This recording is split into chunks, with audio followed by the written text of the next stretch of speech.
I'm excited because this is the last week that we're going to have without the College Football Playoff Selection Committee telling us what they think, because on Tuesday, we'll get our first dose of the College Football Playoff Selection Committee rankings, and from there, we will draw many conclusions, right? Also means this is going to be the last week for which I rank a top 25 without knowledge of what the CFP has taken into account and why they're doing it, and we're going to get to watch the chair take these shots about what it is that these suits that apparently don't believe in scoreboards have to say about the best teams in college football. And that's kind of where I want to take this when we're talking about Ohio State, Penn State this Saturday, big noon kickoff, huge game, massive implications for both programs, Penn State and Ohio State. And the way I want to slide into this is talk about Ryan Day and James Franklin. So the question that I have before me is, who needs this game more? Who needs to win this game more? Ryan Day or James Franklin? So I'm going to start by saying, did you know Indiana is 8-0? Because if you come out the time machine, you might be going, wait a second, the Hoosiers in football? Yeah, the Hoosiers in football. 8-0 for just the first time since 1967. And they could win 9 games for the first time since 1967. They could win 10 games for the first time in school history. I bring that up to tell you that Curt Cignetti is very good at his job and is probably being underpaid, because he makes $4.25 million this season. And Indiana is one of 3 teams that is undefeated with a shot to play in the Big Ten championship game. And as long as they continue to remain undefeated, have a shot to make the college football playoff in what was supposed to be a defining year for the Big Ten as well as the SEC. We'll talk about the SEC a little bit later on in the show. But I bring up his $4.25 million to remind you that James Franklin is getting paid $8.5 million to coach Penn State. And Ryan Day is getting paid $10 million to coach Ohio State. I submit to you, neither fan base is going to be happy to lose this football game. And neither fan base is going to be okay if they don't make the college football playoff. If you're Ohio State, you're expected to be in the college football playoff every single year. That is the standard. And you know what? They've done a really good job of trying to adhere to that. Even not making the Big Ten championship game a couple years ago, they still make the college football playoff, and they acquit themselves well. They're a Kirby Smart timeout and a missed field goal from, frankly, having an opportunity to play for the national championship, in which case we think that the team, whether it's Georgia or Ohio State, would have beat the hell out of Texas Christian in that national championship game. We could be talking about Ryan Day going for 2 as opposed to going for his first one. But you're supposed to make the college football playoff every year. And one of the ways you do that is you beat what is usually a bloated and or soft-looking Penn State. I say that because Penn State, you can chalk this up, will get 9 wins by being Penn State. And because the Big Ten schedule that they're playing this year ain't really been that great, right? The best team that they played so far is Illinois. Illinois is decent to good, top 25 program. I get it. But they're not great. And Penn State has not put together a great win this season, even as they're off to 7-0. However, they have succeeded in doing what Ohio State is not. They've made it to 7-0. And Ohio State, while taking a loss to the number 1 team in the country by 1 point on the road in a game that they could win, hasn't looked like the team that we saw through the first 5 games of the season, where they're averaging about 46 points per game, 222 yards on the ground. One of the reasons I think that is Josh Simmons went down against Oregon. You lost your starting left tackle, and then you're realizing you don't have a whole bunch of depth there, okay? Zen Mikowski might start this weekend. He was carted off against Nebraska, but before he was carted off, he was getting his ass beat. That's just what was happening. He was getting towed up.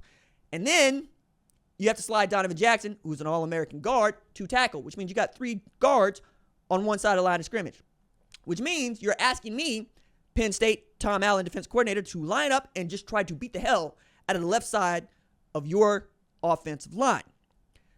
I realize that there is a smart Ohio State fan who knows that it's not ideal to have Zen Mikowski there. But I don't think that they take this as far as, do you want to have Zen Mikowski there and Donovan Jackson playing his best football at his best position?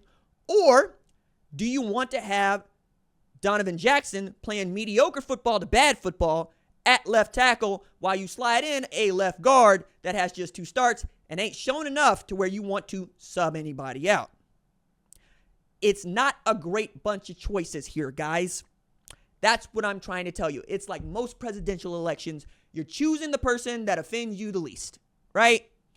If you're Ohio State, you're trying to choose an offensive line that allows for something like being able to establish run lanes for these generational tailbacks in Quinshon Judkins and Travion Henderson to run through. They weren't able to do that against Nebraska. I think Nebraska's defense is good to great. It's just not elite, right? I think you also have to start throwing the football to these personified cheat codes at wide receiver. Jeremiah Smith needs to get 7 to 10 targets. Emeka Egbuka needs to get 5 to 8 targets. Carnell Tate, if he's open, throw him the damn ball. You know what I'm saying? Like, it's not hard here. And I don't know why Chip Kelly was so insistent on trying to prove that they could run the football with a depleted offensive line against a Nebraska team that just wasn't having it. And, again, you've got beaters on the perimeter. You're going to win. Okay? Now, on the flip side of that, you got the defense, which has also not been great the last couple of games. A, you gave up 32 points to what is the first real offense that you faced. But B, you didn't look great against Nebraska. Now, Nebraska scored 17 points, but you're not supposed to allow Nebraska to score 17 points because Indiana allowed Nebraska to score 7. You also let Dylan Raiola, who is as slow as molasses in concrete, rush for 37 yards through the middle of your defense without an armed escort. I have nothing I can add to that except how, Sway? How, Sway? So now I got to take a look at what the defense is doing in a way that I didn't want to do that this year. But frankly, the defensive line has been basic. You didn't run a whole bunch of stunts against Oregon. It was called antiquated by Nick Saban. It was a whole bunch of, we're just going to try to beat you through gaps. And it turns out y'all not that good. I thought they were that good. You would think that if you're Ohio State, you recruit to where you can run base and be good because you got athletes. It wasn't true against Oregon. So your generational talents aren't generational talents on that defensive line. Cody Simon has been good, but he needs help, right? Sonny Styles has been okay. Arvell Reese has had to show up and be your best tackler outside of those two. For whatever reason, CJ Hicks is just not able to go. Then, in the secondary, where you're running 5 defensive backs, the 2 most important ones, your corners, have not been great, guys. Igbinosun, he's going to pick up penalties for you. Now, it doesn't shock me that anybody's defense has a cornerback that leads that unit in penalties because that dude is playing the toughest position in football as far as I'm concerned when you're talking about taking away number ones and wide receivers because you don't know what this play is, you don't know what snap count is, yada, yada. You're going to probably reach out and tug if you don't have a bunch of discipline, and he's going to reach out and tug. He's going to pick up pass interference. He's going to pick up the holding call. It's an easy place for you to get penalized. It's an easy way for you to give away chunk plays. But that's one thing. I am in favor of drag him to the ground, tackle him to the ground in college football because it's going to be a 15-yard penalty. It's not a spot foul. And even if it was, if it's a spot foul, it's still not a touchdown. A spot foul does not get you a touchdown. Denzel Burke be giving up touchdowns. Denzel Burke be giving up yardage. Okay? I believe the tally against him since Oregon is 8 for 178 with 2 TDs. So if you have a guy that you think can eat Denzel Burke up, you're lining him up and you're going to force feed him the football because that is the weak link in the defense right now. That needs to get fixed. Is Penn State good enough to take advantage of that weak link? I don't know.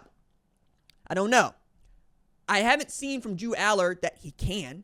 I've seen that he can throw for 300 yards. I haven't seen that he can absolutely put the ball where one of his wideouts can go get it. To say nothing of what I expect Julian Fleming to do, if anything at all in this game.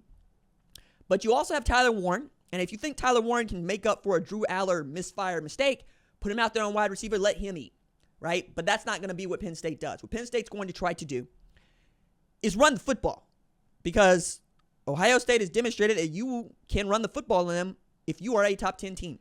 Jordan James went for 115 on the ground against them, okay? By contrast, he went for like 166 against Michigan State, and Michigan State ain't any good. They're not good. So you're going to have Nick Singleton and Quinshon Allen running behind an offensive line that is also injured, right? Lost your starting right tackle. But I think that they're going to be able to make up for losing a right tackle a little bit easier than it is for Ohio State to make up for losing a left tackle. If for no other reason, then we know the left tackle is the better technician on every offensive line, and the right tackle is the better run blocker, down blocker, right? Big, strong dude, moves people out of the way. But Quinshon Allen and Nick Singleton are up there with Quinshon Judkins and Travion Henderson as one of the 2-3 best tandem tailbacks in all of America. Knowing that James Franklin loves to run the football and that he puts an emphasis on, if the offensive lineman gets you to the second level, it's your job to make linebackers and safeties miss. That's your job. They've done their job. They have opened the lane. Now, this is why we hand you the football. We hand you the football to make people miss. Otherwise, we get handed to one of these big guys and just let them run into people. But that's not your job as a running back. Your job as a running back is to make people miss or run them over. Either way, that first dude should never tackle you. That's why you're a tailback. Okay? Outside of that, you got Tom Allen's defense. Now, losing your best edge rusher, never going to be ideal, never going to be helpful. But they have been pretty damn good defensively. We're talking about two of the, I think, 5 best offensive scoring teams in Ohio State, defensive scoring teams in Penn State, and they'll make you pay, right? I think it's good on good. It's going to be the offense at Ohio State versus the defense of Penn State, and we'll see how that goes.